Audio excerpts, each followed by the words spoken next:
ಇವತ್ತು ಕೊನೆ ದಿನದ ಅಧಿವೇಶನ. ಒಂದು ಕಡೆ ಅಧಿವೇಶನ ಕಾವನ್ನ ಪಡ್ಕೊಂಡಿರುವಂತಹ ಸಂದರ್ಭದಲ್ಲಿ ಅಧಿವೇಶನದ ಹೊತ್ತಲ್ಲೇ ದಲಿತ ಸಚಿವರು ಶಾಸಕರು ಒಂದು ಸಭೆಯನ್ನ ಮಾಡಿದ್ದಾರೆ. ಇದು ಮತ್ತೊಂದು ಡಿನ್ನರ್ ಸಭೆ. ಡಿನ್ನರ್ ನೆಪದಲ್ಲಿ ಎಸ್ಸಿ ಎಸ್ಟಿ ನಾಯಕರು ರಹಸ್ಯವಾಗಿ ಭೇಟಿಯಾಗಿ ಚರ್ಚೆ ನಡೆಸಿದ್ದಾರೆ. ಎಸ್ಸಿ ಎಸ್ಟಿ ಸಚಿವರು ಶಾಸಕರು ಪರಿಷತ್ ಸದಸ್ಯರು ಮಾತುಕತೆಯನ್ನ ನಡೆಸಿದ್ದಾರೆ. ಖಾಸಗಿ ಹೋಟೆಲ್ನಲ್ಲಿ ಡಿನ್ನರ್ ಸಭೆಯನ್ನ ಈ ನಾಯಕರು ನಡೆಸಿದ್ದಾರೆ. ಗೃಹ ಸಚಿವ ಡಾಕ್ಟರ್ ಜಿ ಪರಮೇಶ್ವರ್ ಅವರ ನೇತೃತ್ವದಲ್ಲಿ ನಡೆದಂತಹ ಸಭೆಯಲ್ಲಿ 20ಕ್ಕೂ ಹೆಚ್ಚು ಜನ ಭಾಗಿಯಾಗಿದ್ರು.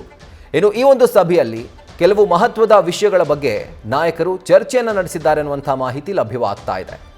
ತಾತ್ಕಾಲಿಕವಾಗಿ ಒಂದು ವಿರಾಮ ಬಿದ್ದಿತ್ತು ಸಿಎಂ ಕುರ್ಚಿ ಚರ್ಚೆ ಕುರಿತಾಗಿ, ಜೊತೆಗೆ ಈ ರೀತಿಯಾದಂಥ ಡಿನ್ನರ್ ಪಾಲಿಟಿಕ್ಸ್ನ ಕುರಿತಾಗಿ.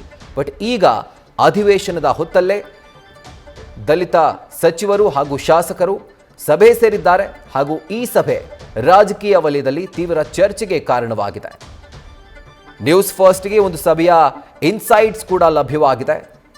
ಮತ್ತೊಮ್ಮೆ ಕುರ್ಚಿಯ ಚರ್ಚೆ ಈ ಒಂದು ಮೀಟಿಂಗ್ನಲ್ಲೂ ಕೂಡ ಪ್ರತಿಧ್ವನಿಸಿದೆ. ಅಕಸ್ಮಾತ್ ಏನಾದರೂ ಹೈಕಮಾಂಡ್ ನಾಯಕತ್ವ ಬದಲಾವಣೆಗೆ ಮುಂದಾದರೆ ಆಗ ಸಿಎಂ ಕುರ್ಚಿ ದಲಿತ ಸಮುದಾಯಕ್ಕೆ ಸಿಗಬೇಕು ಅನ್ನುವಂಥ ಒತ್ತಾಯವನ್ನು ಮಂಡಿಸಲಿಕ್ಕೆ ಈ ಸಭೆಯಲ್ಲಿ ಚರ್ಚೆ ಮಾಡಲಾಗಿದೆ. ದೃಶ್ಯಗಳಲ್ಲಿ ಗಮನಿಸ್ತಾ ಇದ್ದೀರಿ, ನೆನೆ ರಾತ್ರಿ ಒಂದು ಖಾಸಗಿ ಹೋಟೆಲಲ್ಲಿ ಆದಂಥ ಕಾಂಗ್ರೆಸ್ ದಲಿತ ನಾಯಕರ ಒಂದು ಸಭೆ ಇದೆ.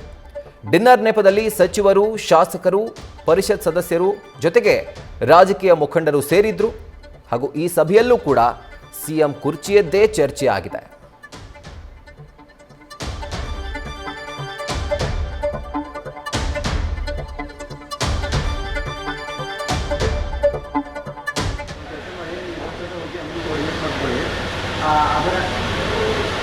ಅದು ಬ್ಯಾಗ್ ಎಲ್ಲ ಏನು ಮಾಡಿ ಅಂದರೆ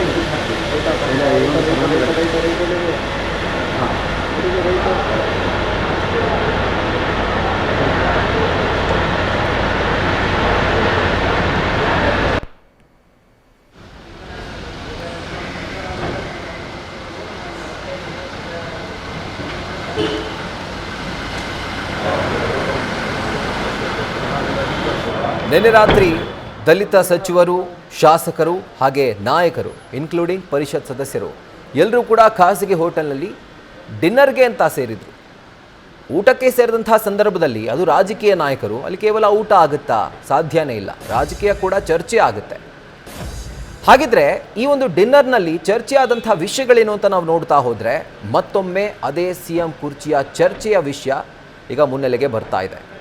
ಗೃಹ ಸಚಿವ ಡಾಕ್ಟರ್ ಜಿ ಪರಮೇಶ್ವರ್ ಸಿಎಂ ರೇಸ್ನಲ್ಲಿ ಅಕಸ್ಮಾತ್ ಏನಾದರೂ ದಲಿತ ಸಮುದಾಯಕ್ಕೆ ಸಿಎಂ ಸ್ಥಾನವನ್ನು ಕೊಡಬೇಕು ಅಂತ ಅಕಸ್ಮಾತ್ ಹೈಕಮಾಂಡ್ ಮನಸ್ಸು ಮಾಡಿದರೆ ಆ ಒಂದು ಪಟ್ಟಿಯಲ್ಲಿ ಮುಂಚೂಣಿಯಲ್ಲಿರುವಂಥ ಹೆಸರು ಗೃಹ ಸಚಿವ ಡಾಕ್ಟರ್ ಜಿ ಪರಮೇಶ್ವರ್.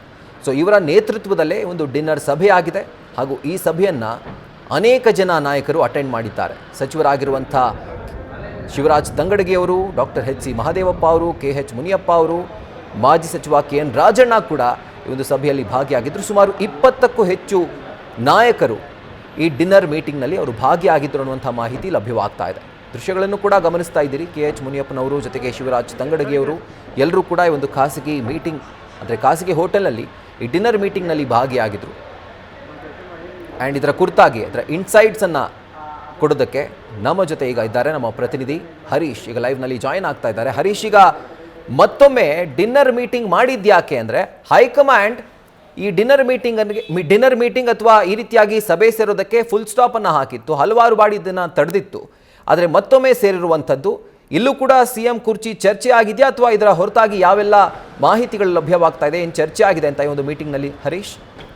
ರಾಹುಲ್, ಬಹಳ ಮುಖ್ಯವಾಗಿರುವಂಥದ್ದು ತಡರಾತ್ರಿ ಅಷ್ಟೇ ಕೂಡ ಸಚಿವರು ಶಾಸಕರು, ಅದರಲ್ಲೂ ಕೂಡ ದಲಿತ ಸಚಿವರು ಶಾಸಕರು ಕೂಡ ಒಂದು ಸಭೆ ಸೇರಿ ಮಹತ್ವದ ಸಮಾಲೋಚನೆ ನಡೆಸಿರುವಂತ ಸಾಕಷ್ಟು ಕುತೂಹಲಕ್ಕೆ ಎಡೆ ಮಾಡಿಕೊಟ್ಟಿದೆ.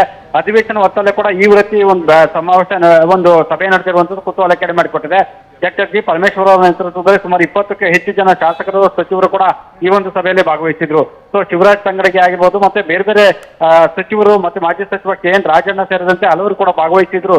ಸೊ ಹಾಗಾಗಿ ಈ ಒಂದು ಸಭೆಯಲ್ಲಿ ಸೊ ಬಜೆಟ್ ನಲ್ಲಿ ದಲಿತ ಸಮುದಾಯಕ್ಕೆ ಯಾವೆಲ್ಲ ಯೋಜನೆಗಳನ್ನ ಕೊಡಬೇಕು ಅನ್ನುವಂತ ನಿಟ್ಟಿನಲ್ಲಿ ಕೂಡ ಅವ್ರನ್ನ ಸಿಎಂ ಸಿದ್ದರಾಮಯ್ಯನ ಭೇಟಿ ಮಾಡುವಂತ ಕಾರಣಕ್ಕಾಗಿ ಕೂಡ ಅವರು ಸಭೆ ಸೇರಿದ್ರು, ಚರ್ಚೆ ನಡೆಸಿದ್ರು ಅಂತ ಹೇಳಲಾಗ್ತದೆ. ಜೊತೆಗೆ ಒಂದು ಮುಂಬರುವ ದಿನಗಳಲ್ಲಿ ನಾಯಕತ್ವ ಬದಲಾವಣೆ ವಿಚಾರಕ್ಕೆ ಹೈಕಮಾಂಡ್ ಕೈ ಹಾಕಿದ್ದೆ ಆದಲ್ಲಿ ದಲಿತ ಸಮುದಾಯಕ್ಕೆ ಒಂದು ಅವಕಾಶವನ್ನು ಕೊಡಬೇಕು ಅನ್ನುವಂತ ನಿಟ್ಟಿನಲ್ಲಿ ಸೊ ಅವ್ರ ಮುಂದೆ ಹಕ್ಕನ್ನು ಮಂಡಿಸಬೇಕು ಅನ್ನುವಂತ ಚರ್ಚೆಯನ್ನು ಕೂಡ ಈಗ ದಲಿತ ನಾಯಕರು ಚರ್ಚೆ ನಡೆಸಿದ್ದಾರೆ ಅಂತ ಹೇಳಲಾಗ್ತಿದೆ.